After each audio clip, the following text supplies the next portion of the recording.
Vamos lá? Daniele Cadan, seja muito bem-vinda.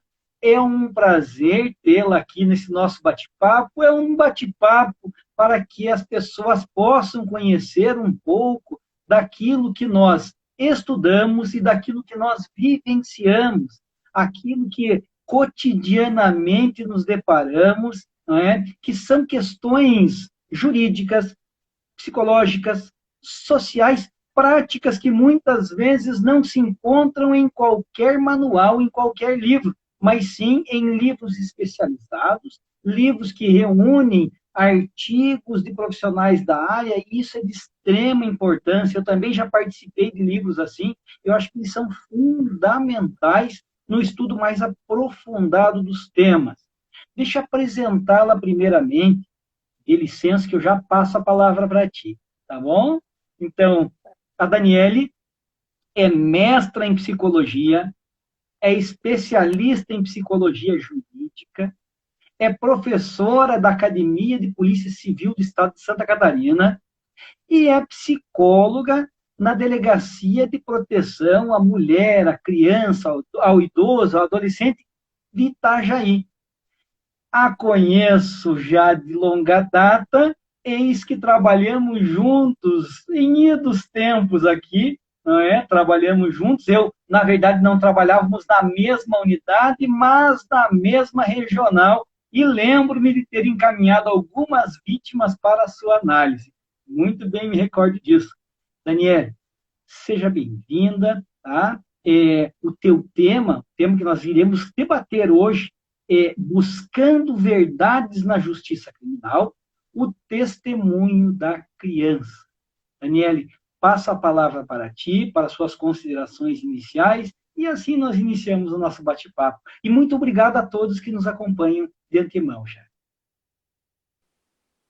Boa noite, professor. Boa noite, pessoal. Acho que eu estou sem som, professor. Você está me escutando? O senhor está me escutando? Eu estou ouvindo, só que está baixinho. Deixa eu ver se... E Talvez se você agora? aumentar um pouquinho aí no... Aí, agora está melhorando. Uhum. Então, eu gostaria, né, de agradecer primeiro pelo convite, né, e foi no ano de 2012 que eu tive, né, o privilégio de trabalhar na Regional de Caçador, na DPCAM de Caçador. E lá eu atendia várias cidades, né, dentre umas era Calmon, a sua, né, na época Calmon. mesmo. E eu acho que foi uma experiência, foi nova, né, inédita.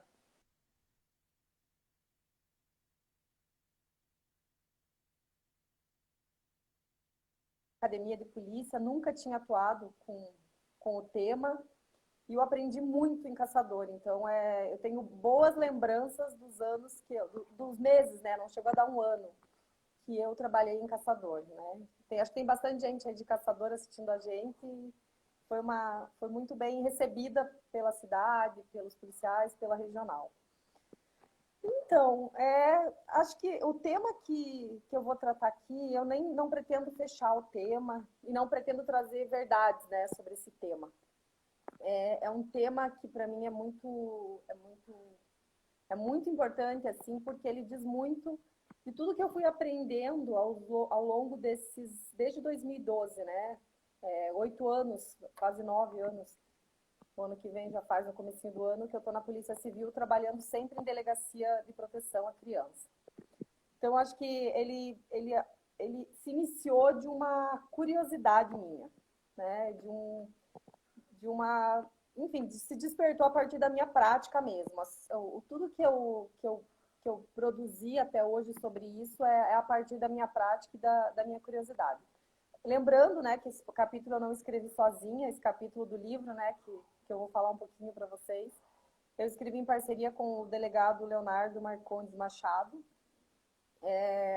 Então foi bem rico o aprendizado, assim, é um grande profissional, um grande pesquisador também da área. Então, assim, assim, é um tema também que me despertou muito interesse lá no ano de 2015, depois de 3 anos na polícia, eu decidi que eu ia fazer mestrado, né? Na verdade, não foi em 2015 que eu decidi, foi em 2013 ali que eu comecei a pensar em fazer mestrado. Só que ainda estava tudo muito, o que eu vou pesquisar? Não era um projeto, né, da minha vida fazer mestrado. Aí fui indo atrás de algumas linhas para estudar e dentro do mestrado, né, o meu interesse era... Eu vinha, isso eu me lembro muito bem, assim, que eu lembro, a minha orientadora não tinha nada a ver com a área de psicologia jurídica, nunca tinha orientado gente que trabalhava com psicologia jurídica, assim, desse jeito, né, na área da polícia.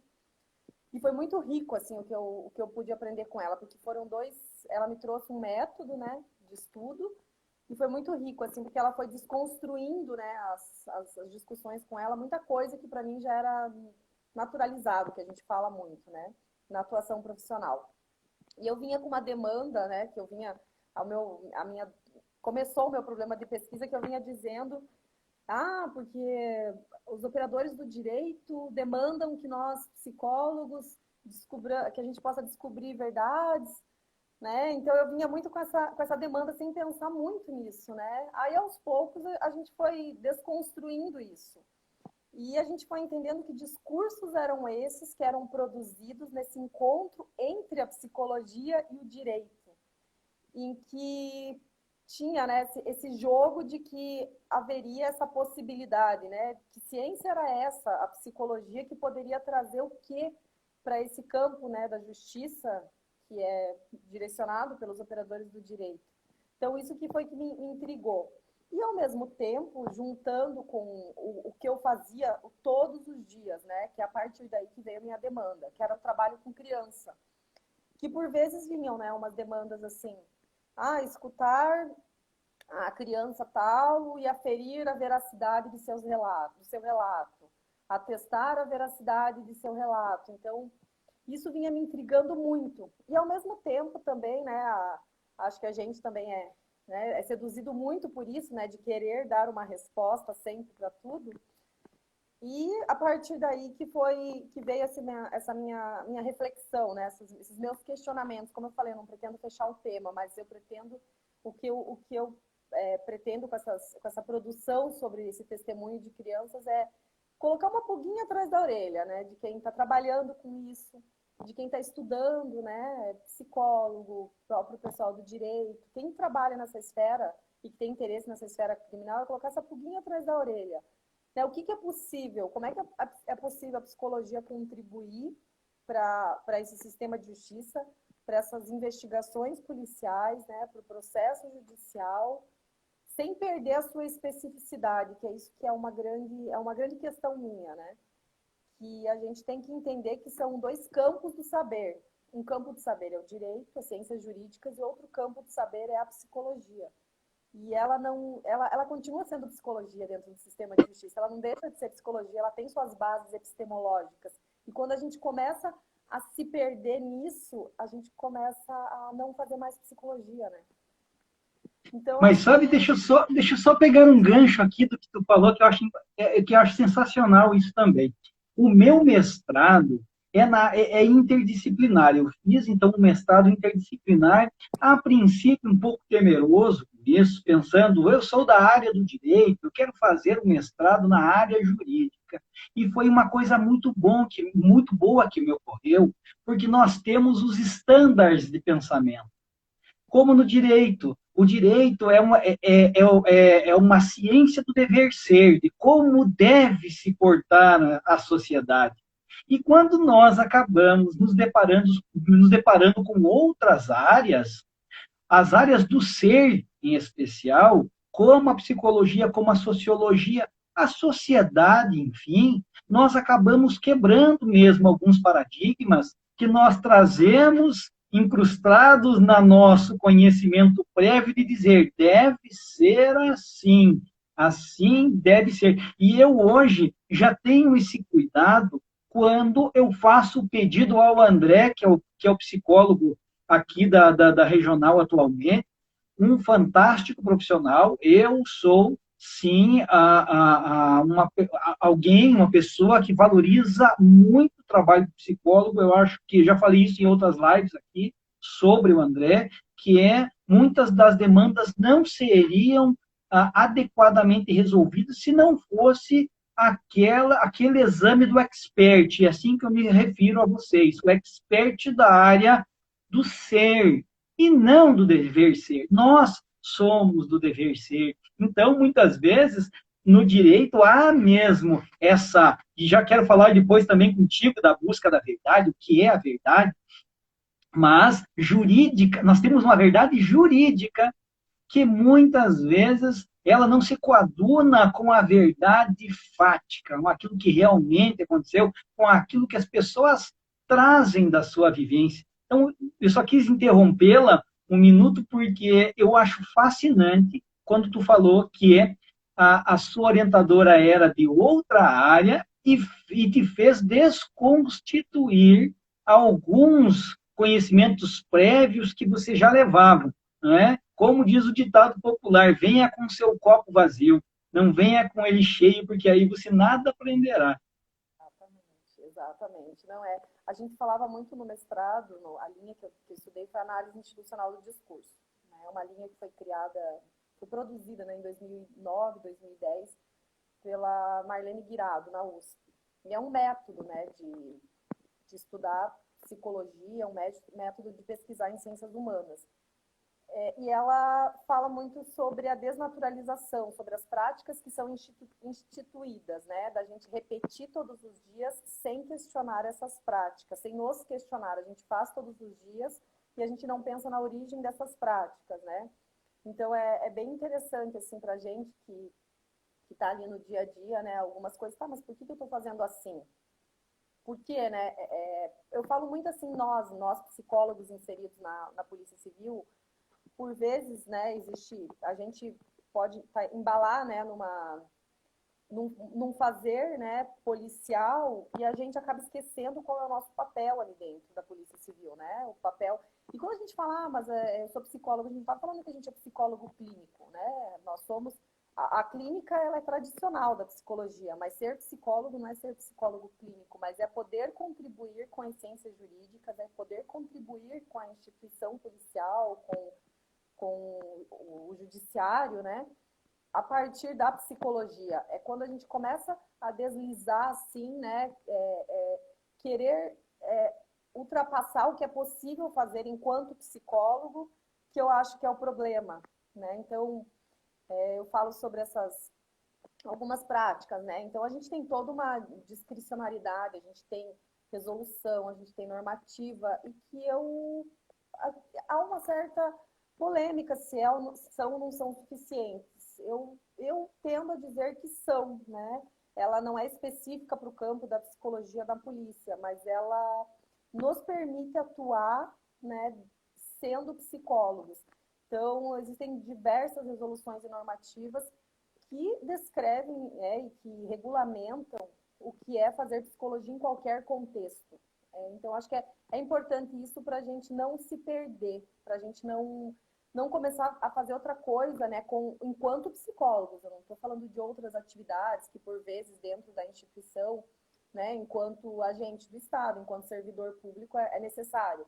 Mas eu falo enquanto psicólogo, eu falo quando a gente coloca lá o nosso CRP e a gente assina, a gente está dizendo que aquele trabalho é um trabalho da psicologia. Então, se é um trabalho da psicologia, é importante a gente entender por que é psicologia aquilo ali que a gente está fazendo, né? Daniel, e você me trazendo todas essas informações que eu também reputo muito importantes, porque o psicólogo não pode, o psicólogo policial não pode perder a sua essência de psicólogo.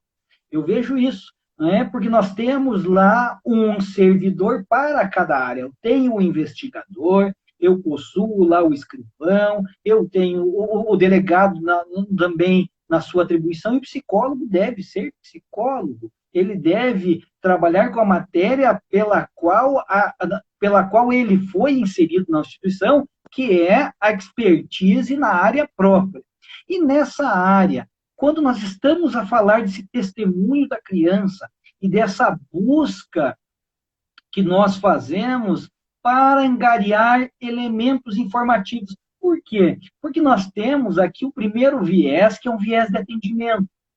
É um viés em que nós nos preocupamos com aquela vítima, evitarmos a revitimização, que é algo muito importante, Eu sempre falo da criminologia, porque eu amo essa matéria da criminologia, eu amo ela, né? E lá nós trabalhamos o crime, o criminoso, o controle social e a vítima. Temos o Benjamin Mendelssohn, que é o pai da vitimologia, que trata muito bem das tipos, das espécies de vítima, mas esta vitimização secundária é que nós evitamos lá com o trabalho do psicólogo.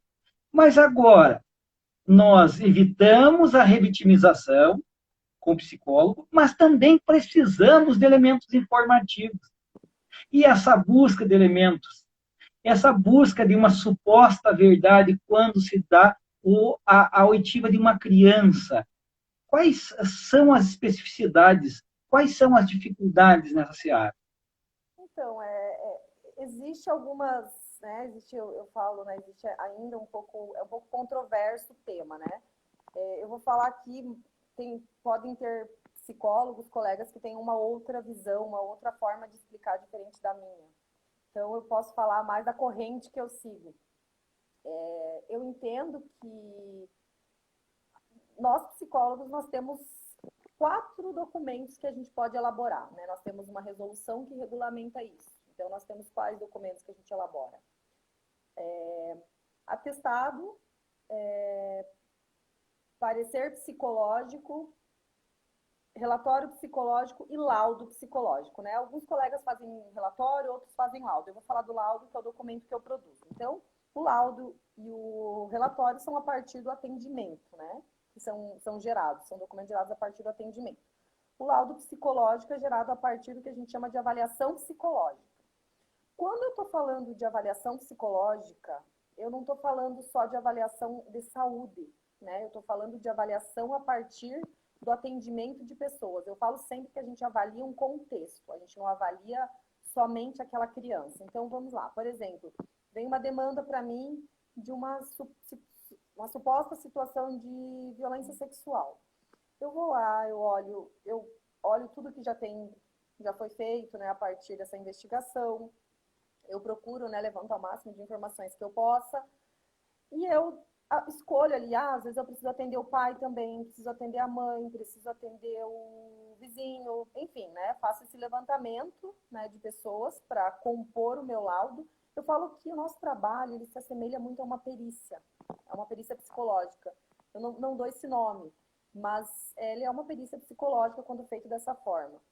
Então, a partir daí, eu consigo fazer uma avaliação, uma análise daquela situação, das informações que foram trazidas para mim, né? Por exemplo, a criança, como é que foi que a criança relatou essa situação? Para quem que ela relatou num primeiro momento? Como foi que ela fez esse relato? Né? O que ela estava vivendo naquele período? Como é que estava a relação dela em casa? Ela vinha... quais eram os comportamentos dela? Ela vinha falando o quê? Então, assim, tudo isso são informações que a gente depois vai usar ali para fazer a análise do nosso documento. A gente não vai dizer, a criança falou isso, então quer dizer que ela foi sim abusada. Mas a gente vai fazendo apontamentos, né, para instruir o inquérito, para instruir a investigação, para auxiliar o delegado de polícia nas tomadas de decisão dele, né? Não é eu vejo só... Pode falar, professor. Perdão, eu vejo então que eu até usei há pouco um termo que, ao meu ver, então, hoje, e olhando sobre esse viés, não é correto falar que é um elemento de informação, mas sim é uma prova antecipada. Por quê? Porque é um relatório técnico, profissional, que não pode ser visto apenas como um elemento de informação. Né? Então, ele tem um valor muito maior do que um simples elemento, como uma oitiva simples, não é?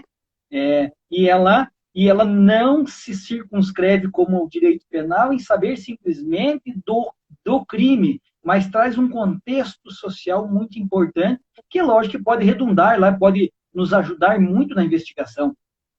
Essa oitiva, esse depoimento especial, que nós temos uma lei específica, que foi editada em 2017, inclusive, eu escrevi um artigo sobre essa lei, eu a publiquei no Empório no Direito, no Jus Navigante, em vários sites jurídicos, inclusive fiz uma crítica a várias instituições, dentre elas a nossa, ao meu ver, que poderia ter abocanhado mais, poderia ter uma oportunidade de se organizar conforme aquela lei e termos centros especializados para a oitiva de todas as vítimas, como apregoa a lei da escuta especial. É um entendimento meu, e aí como tu tens a tua linha, né, de doutrinária, eu também tenho a minha, e a gente às vezes entra em certos conflitos porque outros acham que não, que é do judiciário, mas ao meu ver ganharíamos muito mais força e poderíamos dar, então, uma repaginada até, e trazer um trabalho, demonstrar o trabalho do psicólogo policial nesses casos específicos. É um entendimento que eu tenho, deixei isso consignado lá nos artigos, inclusive a lei teve uma vacatio legis, que é um período em que essa lei ela fica com eficácia suspensa de 1 ano.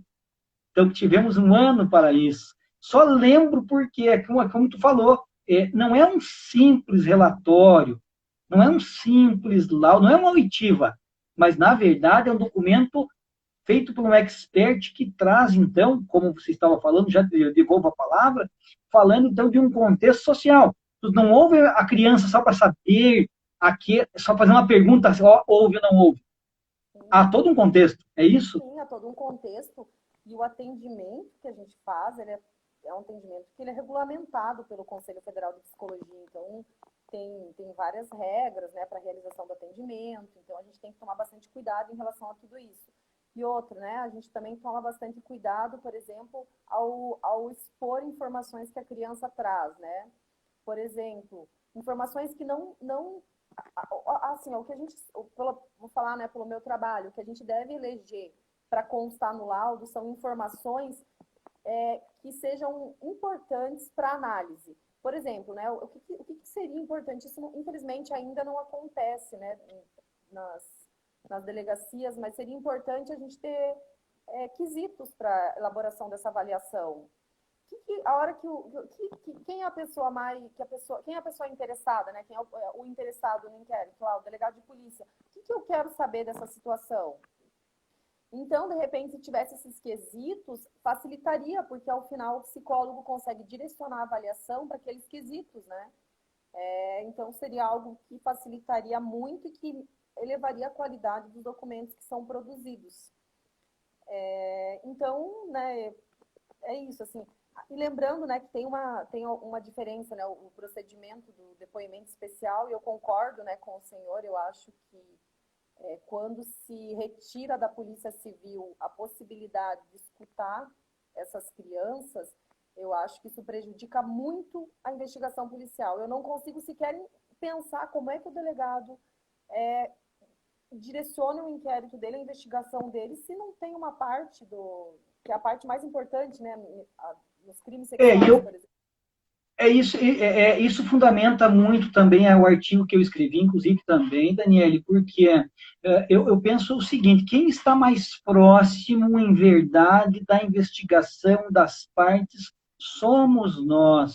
Somos nós. E se nós já temos nos nossos quadros pessoas qualificadas, eu digo muito bem qualificadas, porque aqui você passou por aqui, o Renato passou por aqui, o André, o Toninho, pessoas formidáveis que sempre fizeram um ótimo trabalho aqui, gabaritadas, ou seja, nós estamos próximos, então você tem mais subsídio para decidir qual rumo tomar na tua investigação, porque nós temos duas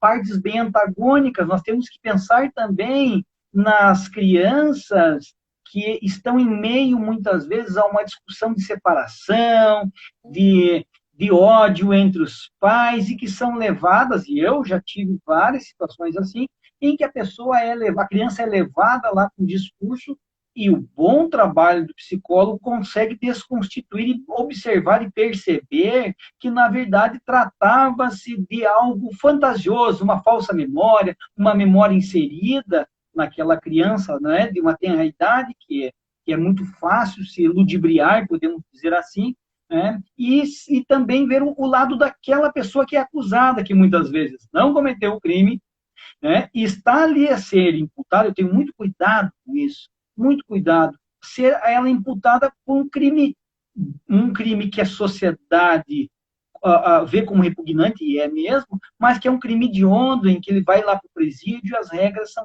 bem diferentes lá que nós sabemos. Então, há essa preocupação.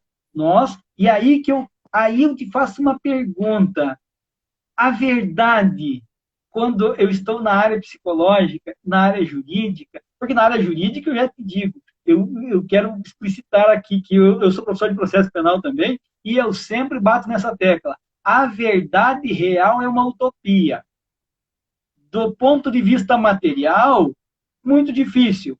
Fácil se eu tiver um vídeo, que nos crimes sexuais são raros, não é? Processualmente também se consiste numa utopia, porque eu vou admitir qualquer prova, até uma tortura, né? E ainda o STJ tem teses afirmando que a palavra da vítima nos crimes sexuais é importante, mas as pessoas esquecem do final desta jurisprudência, desde que corroboradas com outras provas. Então, não basta a declaração da vítima. E como no seu dia a dia, isso nos importa muito, como no seu dia a dia é a verificação dessas situações. Então, eu acho que, né, como você fala, professor, existem várias correntes, né? O processo penal mesmo coloca isso, descreve, e mesmo assim vem demandas, né, para nós escritas, atestar passar por psicólogo policial para atestar a veracidade das informações prestadas pela criança. Então vem uma demanda bem, eu digo assim, bem confusa, né? Mas assim, já tem algum tempo que eu trabalho com isso, a gente acaba assim, fazendo contornando assim, esse tipo de demanda, mas a gente responde, eu consigo entender o que eles estão pedindo, né? Eles querem que a gente faça o laudo mesmo. Que é diferente, por exemplo, da prática do depoimento sem dano, né? O depoimento especial, né, que vem com a Lei 13.431, que é uma tomada de depoimento, né, que não tem fins avaliativos e nem fins de interpretação. Tem toda uma técnica, uma metodologia para evitar, né, que a criança seja exposta, né, que seja um depoimento tomado de uma forma mais acolhedora, que eles falam, né? Então é um pouquinho diferente, né? Não dá para se produzir um documento a partir de um depoimento especial, porque é outro tipo de contrato, inclusive, que você faz com a vítima, né? Então é um procedimento diferente, é um procedimento interessante, mas é bem diferente da avaliação psicológica, né? Que não é um procedimento gravado, tem toda uma outra forma, né? A gente vai fazer uma conclusão, acho que o psicólogo acaba, né, assumindo a responsabilidade, porque ele vai concluir aquilo. O concluir não significa dizer a criança foi abusada, a criança não foi. Não é isso que é o concluir. É trazer apontamento, olha, considerando isso, dá para considerar isso, né? Foi observado isso, foi observado que o litígio entre os pais, por exemplo, pode ter ocasionado a fala da criança. A criança tem condições já de criar uma história dessas, ou a criança não teria condições para criar a história com tanto detalhe, coisa que, por exemplo, num procedimento de depoimento especial já é um pouquinho complicado, né? Porque você não pode fazer essa avaliação, né, do depoimento especial. É o relato ali que daí quem vai fazer, eu digo, a interpretação e o julgamento do relato é o operador do direito, né? É o juiz ali, o promotor, o delegado, né, quando ele tem acesso, e não mais o psicólogo, né? Acho que eu falo sempre assim que o laudo psicológico, que assim, que é um documento rico, ele é um documento que vem para enriquecer, eu acho que ele traz mais respostas, inclusive, né, para o inquérito policial. E outra coisa que eu acho que é importante a gente falar, essa Lei 13.431, quando ela foi criada ali no ano de 2017, ela entrou em vigor em 2019, em abril de 2019. Ela é uma lei nacional, federal, né?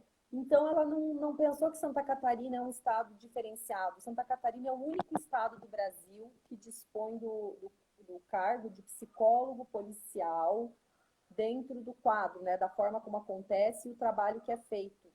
Então, essa lei, para nós, eu digo sempre em Santa Catarina, que é um trabalho que vem sendo feito, e vem sendo feito e vem sendo muito bem visto, inclusive pelo Poder Judiciário, pelo Ministério Público e pela própria instituição, é um trabalho que, por vezes, pode acabar até sendo prejudicado, né? Por conta de uma lei que, claro, teve a intenção de melhorar o procedimento que acontece em outras regiões do Brasil, mas que não é o caso do nosso Estado. O nosso Estado já vinha fazendo de uma forma bastante, inclusive, né, a segurar ao máximo essa proteção da criança. Porque eu falo sempre assim, a nossa função enquanto psicólogo deve ser, não é somente mandar a criança lá, avalie e entregue o documento. É, inclusive, quando necessário, fazer os apontamentos para o operador do direito de quando que a participação dessa criança pode ser prejudicial a ela, né?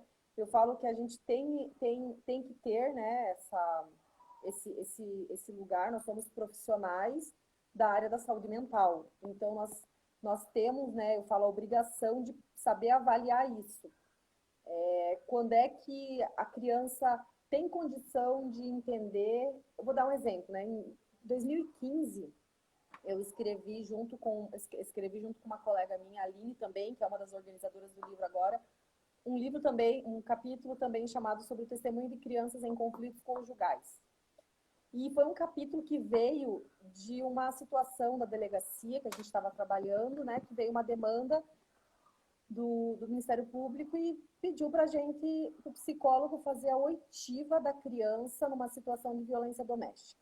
E a gente foi conversar com o delegado, né? A gente falou, doutor, não é interessante, não é legal o testemunho dessa criança servir como meio, né, como elemento informativo, porque ela não tem condição de projetar ali, ela não tem condição de escolher, né? Se ela quer ou não quer falar sobre aquilo. Será que, como eu, por exemplo, acho que o senhor vai poder falar melhor do que eu, mas tem lá um artigo no Código de Processo Penal, né, que fala sobre o descendente, ascendente direto, não tem obrigação de falar a verdade, de prestar compromisso. E daí, quando a gente faz com que essa criança fale, ela consegue escolher se ela quer ou não quer falar? Se ela quer ou não quer falar a verdade, né? Falar o que aconteceu entre o pai e a mãe? Então, aí o delegado falou, tudo bem, eu entendo o que vocês estão falando, mas vocês precisam escrever isso para mim, né? Porque eu vou ter que entregar para o Ministério Público. Ele não podia, ele falar, não, eu não vou tomar o depoimento da criança por conta disso, disso. E a gente fez esse documento para ele e foi bem legal, né? E a partir daí que veio a nossa ideia de escrever esse capítulo. E a gente veio falando sobre isso, sobre a importância desse profissional de psicologia, não só, a gente não é coletores de depoimento, nós somos profissionais da área da saúde mental inseridos dentro de uma instituição policial e que a gente tem que cumprir com a nossa obrigação, que é essa, né? Inclusive fazer esses apontamentos. Olha, não é legal, nesse momento, essa criança vai ter mais prejuízos do que benefícios se a fala dela for usada nesse contexto. Então, isso é muito importante que nós possamos, né, possamos nos posicionar nesse sentido também. Porque senão eu falo, senão não teria necessidade de ser um profissional de psicologia que estudou desenvolvimento humano, que estudou desenvolvimento de criança, senão poderia ser qualquer outro profissional treinado, né, que tem muitos profissionais capacitados, não psicólogos, que podem fazer a coleta de depoimento de forma super não invasiva, né? Então, eu acho que a gente tem que entender qual é o nosso papel dentro da instituição, dentro da persecução penal. Mas sabe, Daniele, quando as pessoas tocam no assunto da lei, da escuta especializada, do depoimento especial, eu vejo muitas vezes e sigo uma outra corrente de muitos, e observo movimentos assim, vamos especializar os delegados, os escrivães, para que eles façam. Mas se fizer uma análise detida da lei, a lei em momento algum fala que será o delegado ou o juiz a proceder à oitiva, mas o profissional expert da área da psicologia, da sociologia, da assistência social. A lei determina que olha a sistemática, que esse profissional, esse expert, fique em contato com essa criança da forma lúdica, da forma mais desvinculada da delegacia ou do judiciário possível, com um ponto, recebendo uma pergunta gravado e o juiz ou o delegado fariam alguma pergunta ao psicólogo para que ele, da forma menos invasiva possível, fizesse essa pergunta à criança, para ver se há um nexo ali com a conduta e o crime. Mas eu ainda sou parte vencida nessa discussão, porque muitos dizem, não é assim, é o delegado que ouve, é o juiz. Nós não temos essa expertise. Nós temos que admitir, né, que cada área específica possui a sua qualidade, a sua experiência, a sua expertise, não é? E a eles cabem essa oitiva.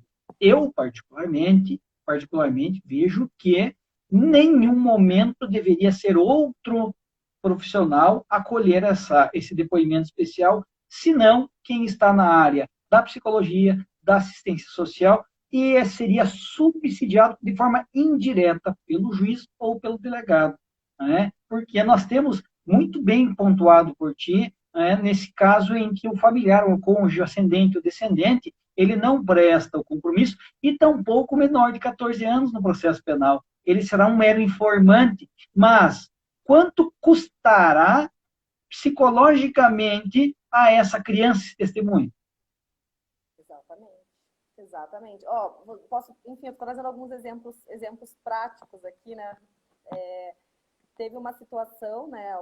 Não, as situações que eu trago nunca são atuais, eu sempre trago de situações de tempos, assim, que aconteceu, de que essa criança, 10 anos, teria presenciado o pai matar uma pessoa qualquer, que não era um familiar, né? E a única testemunha seria essa criança. Aí vieram com a criança para minha sala, né? Enfim, eu fiz um documento, fiz o atendimento dela, fiz um documento e coloquei no documento que eu não indicava que fosse utilizada o relato. Assim, eu acho que o processo penal, a persecução penal, ela tem que entender as suas limitações. Então, se não tem ali, nessa situação, uma forma de se chegar a algum elemento informativo, algum elemento probatório, a gente tem que entender que não vai dar para fazer, então. As custas, então, da relação dessa criança com o pai, que essa pessoa que o pai teria matado era uma situação comercial, não tinha nada a ver com a criança. A criança era a única pessoa presente, tinha 10 anos no local, e ela falaria. Se quisessem perguntar para ela, ela ia contar. Porque ela não estava entendendo que ali o peso que teria o depoimento dela, a informação que ela trouxe, né? Aí eu fiz o acolhimento da criança, fiz o atendimento da criança, não fiz descrição literal nenhuma do que a criança tinha falado e indiquei, não sei como é que se deu depois o andamento disso, mas indiquei que não se deveria utilizar, né, o relato, as informações trazidas por essa criança para a investigação policial. Eu acho até um pouco cruel, assim, né? Eu acho que vai até, inclusive, contra a questão do ECA, né? Você acaba prejudicando o próprio desenvolvimento dessa criança. O pai dela seria preso, por exemplo, e de repente essa criança ia crescer, ela ia começar a entender também que o pai foi preso porque ela disse que tinha visto determinada situação, né? E depois, quantos anos será que esse pai ficaria preso? Era um homicídio, era bem grave.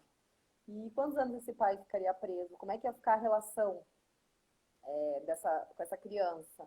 Então, acho que é bem complicado. Acho que quando você faz isso, você retira esse direito de escolher, porque ela não tem condição de escolher. Eu falo, não era ela que estava sendo vítima de nada, né? Não era ela que...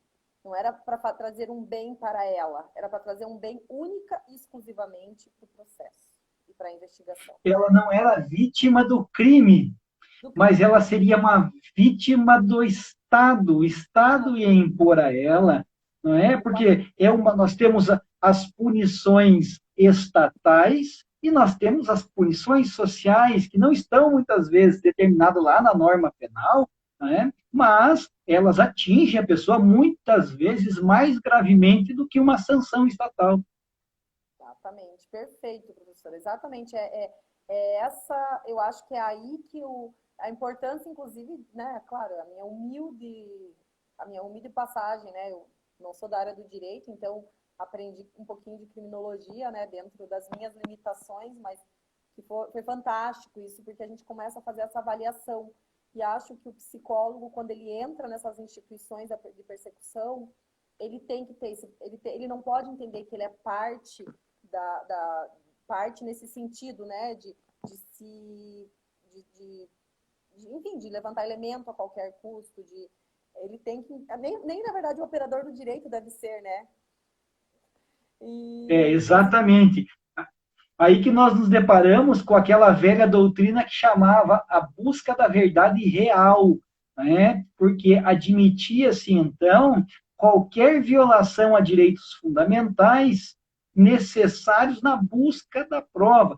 Porque nós hoje sabemos que a maioria da população preza, pugna por uma punição total, não é? Uma punição. Nós temos também demandas, notícias crime, em que a pessoa chega, olha, a minha sobrinha tem indícios de que o tio estuprou a sobrinha, porque estavam juntos na mesma casa, enfim, nós temos só aquele relato, uma suspeita, e óbvio que nós fazemos o possível para elucidar isso, né? Que fique bem consignado que nós não pensamos, não, isso não aconteceu. Não, nós temos uma posição proativa de buscarmos efetivamente elementos.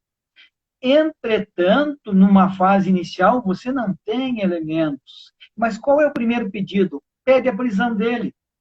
Vamos colocá-lo lá no cárcere primeiro, para depois investigar. E, infelizmente, essa visão, não é, mais punitivista é cada vez mais observada na nossa sociedade, como se o cárcere fizesse voltar, não é, o status quo ante desta criança, se ocorreu, não é, e como se o cárcere pudesse ressocializá-lo, não é, e não simplesmente devolver com o mal estatizado aquele mal causado. Né? Mas nós nos deparamos muito com isso e eu sempre tenho uma parcimônia muito grande, porque eu acho que a prisão preventiva, as prisões cautelares, elas não servem para antecipar pena, elas servem para justamente proteger o processo e as pessoas que ali estão. Se o fato foi pretérito, primeiro eu investigo, primeiro eu tenho um arcabouço melhor de elementos para depois pedir essa prisão, para depois segregá-lo.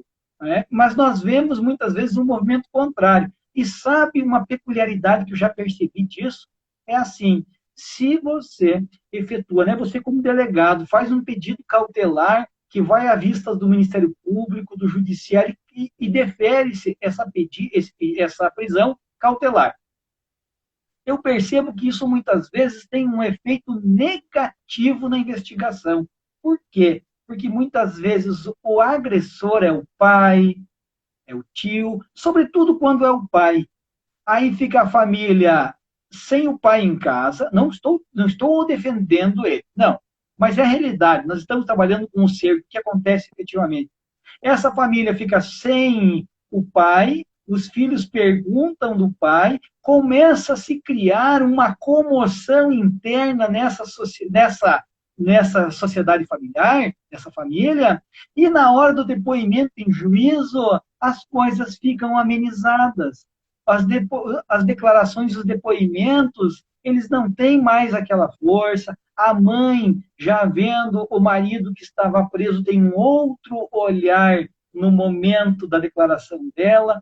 Tem aquilo que tu falou, o filho fica sabendo, o pai está preso por minha causa, porque eu fui lá. Então, não digo que é a regra, não, mas nós estamos a trabalhar aqui com fatos, com pessoas e com situações que se demonstram muito diversas da lei, do que o manual nos traz de forma seca, ipsis literis, o que está escrito na lei, muitas vezes não é o que nós vemos no dia a dia. Então, eu tenho um certo receio nesses pedidos afoitos de prisão, em que se coloca, vai se segregar lá a pessoa, e tampouco a mãe e os familiares têm certeza, e isso cria um efeito rebote. Né? Toda aquela acusação acaba sendo arrefecida, diminuída, em decorrência dessa prisão. Exatamente. professor, vou pegar uma palavra que o senhor usou, afoito. Isso é algo que me preocupa muito. Por exemplo, querer escutar a criança afoitamente, né? A criança, acabou de acontecer a situação, vem todo mundo para a delegacia e querem... É como se, assim, se a criança falar agora, ela vai ser pega de surpresa ali naquele momento, ela não vai poder mudar o relato. Não é isso que tem que acontecer. As pessoas precisam elaborar, inclusive. Ela precisa... Olha, eu vou te falar, da minha experiência, não teve uma situação que eu tive que atender. É raro isso acontecer, mas quando acontece afoitamente uma criança, eu não consegui trazer nenhuma informação. Ela podia até falar, descrever um suposto fato, mas você não consegue entender se é verdade, se aconteceu, se é verdade, né? Se aquilo aconteceu mesmo, se alguém mandou ela falar, como é que foi que aquilo aconteceu? Em todas essas situações eu tive que pedir para voltar mais uma vez na delegacia, porque o nível de ansiedade da criança é elevadíssimo. Então essa ideia de que, se acabou de acontecer, vamos pegar agora para ela falar, né? Vamos afoitamente escutar essa criança, porque depois alguém vai mandar ela não falar mais, ela vai deixar de falar. Então, acho que isso é um erro muito grande que se comete quando se quer escutar a criança. Eu diria, assim, né, que o ideal é que esse tipo de crime que envolve... crime que a gente, como o senhor falou agora há pouco, a gente não tem provas materiais físicas, né? A gente tem os testemunhos. É algo que precisa ser feito com calma, né? Você escutar essa criança, daqui a pouco, se for necessário, você escuta ela mais uma vez. Isso não é revitimização. A revitimização não é você escutá-la 2 vezes. É a forma como isso é feita. Por exemplo, eu estabeleço um vínculo com essa criança na delegacia. Claro, uma forma de vínculo que é claro para a criança, que a gente não vai fazer terapia na delegacia, mas, olha, fulaninha, olha, Joana, eu queria saber se você pode voltar aqui mais um dia para a gente conversar. Posso, né? Ela escolhe o dia, a gente combina. Então, isso não é revitimização. Revitimização é você, inclusive, você trazer a criança afoitamente, enfiá-la dentro da sala do psicólogo, por exemplo, e querer, naquele momento, utilizar aquele primeiro relato dela. Então, a gente tem que, eu volto mais uma vez, nós temos que entender, dentro da persecução penal, as limitações que existem nos crimes relacionados à violência sexual contra criança e adolescente. É um crime que precisa ser conduzido de forma mais lenta. Isso não significa deixar sem proteção a criança. Tem o suspeito. Então, vamos afastar esse suspeito da criança provisoriamente, né? Até a gente concluir tudo isso. Vamos ver se essa criança, ela está precisando do quê? Ir para a unidade de saúde, fazer atendimento terapêutico. Vamos avaliar o que ela está precisando para o bem-estar dela. Né? Como é que está a mãe em relação a isso? A gente tem que dar atenção também para essa mãe, né? Para o cuidador da criança. Então, a gente tem que entender que não é, às vezes vem umas coisas, fazer em 10 dias. Gente, isso a gente faz, né? A gente cumpre, mas é impossível chegar a alguma conclusão de qualidade. Então, é preciso fazer com o tempo, né?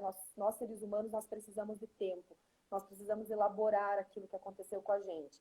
Eu atendo uma vez, daqui 15 dias eu vou falar de volta, se for possível. Dificilmente é possível, mas se for possível.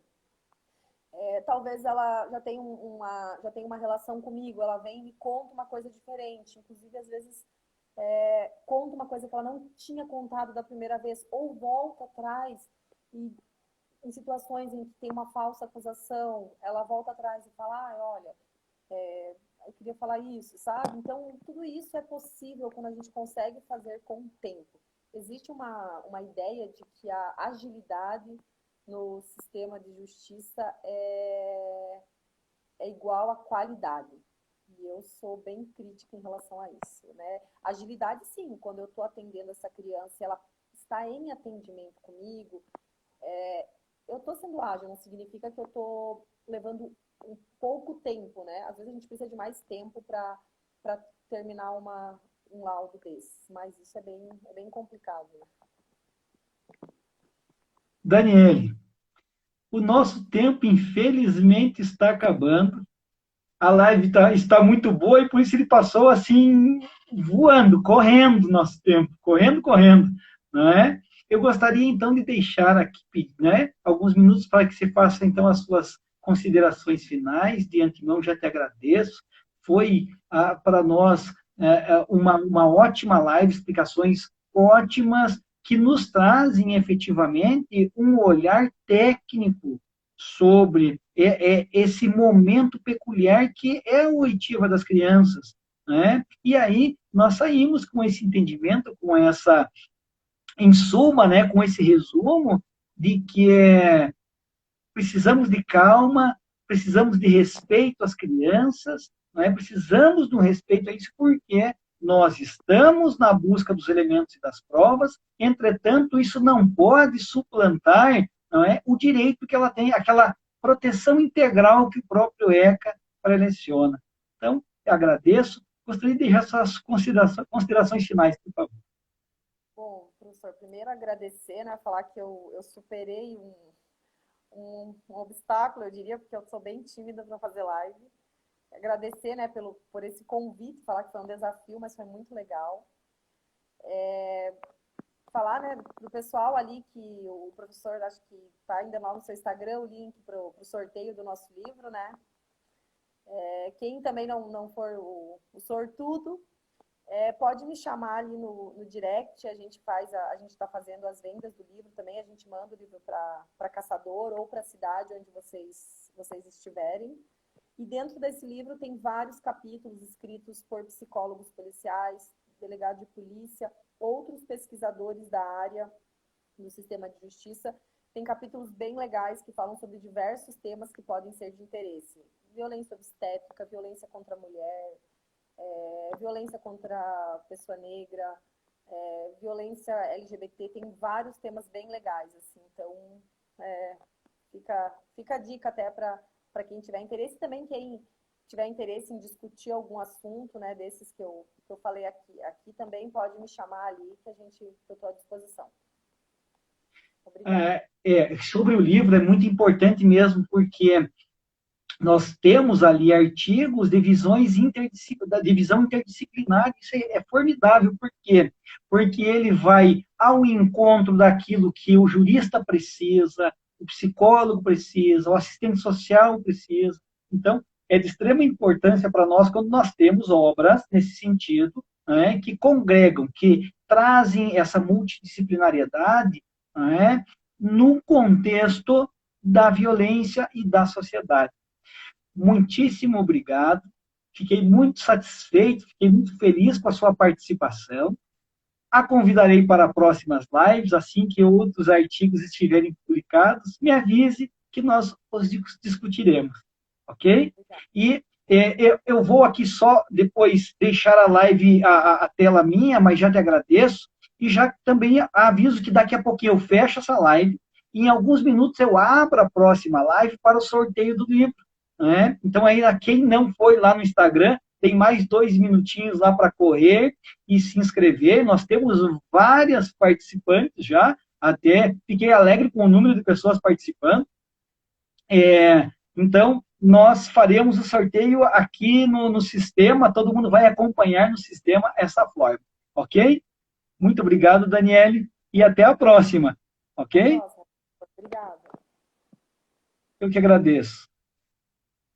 Pessoal, então assim, olha, só deixa eu dar os recados a vocês aqui, né? Foi um ótimo bate-papo com a Daniele Cadan. A Daniele Cadan, como eu já falei, é mestra em psicologia, é especialista em psicologia jurídica, é professora da Caripol de Santa Catarina e também é psicóloga na delegacia de Itajaí, delegacia especializada em proteção à mulher, à criança, adolescente e ao idoso, né? E aqui nos agraciou, né, nos brindou com uma conversa ótima em relação a esse testemunho que gera, né, muitas discussões. E como ela falou, ela não quis exaurir o tema e nem tem como exaurir o tema aqui. Essa live ficará lá no meu YouTube. O YouTube é Professor Colasso. Procurem lá no YouTube, Professor Colasso. Se inscrevam no canal, ativem o sininho, curtam lá os vídeos, que ajuda nessa proliferação das nossas lives. ok? Dedinho na tela é muito importante, sempre ajuda. Nós vamos encerrar essa live aqui e em alguns minutos, poucos minutos, eu retorno para o sorteio do nosso livro, ok? Então, até daqui a pouco, até o sorteio do nosso livro, né? E boa sorte a todos.